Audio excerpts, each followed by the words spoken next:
How long do buyers have to pay on eBay?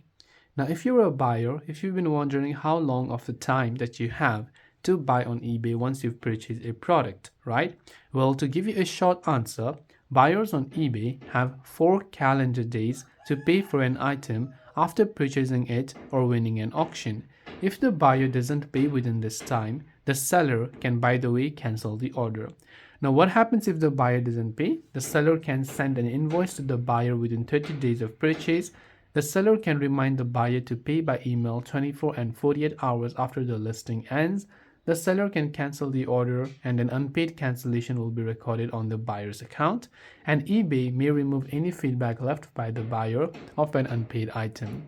So this is a short answer, which is the 4 calendar days that the buyers have to pay on eBay after purchasing or winning an auction.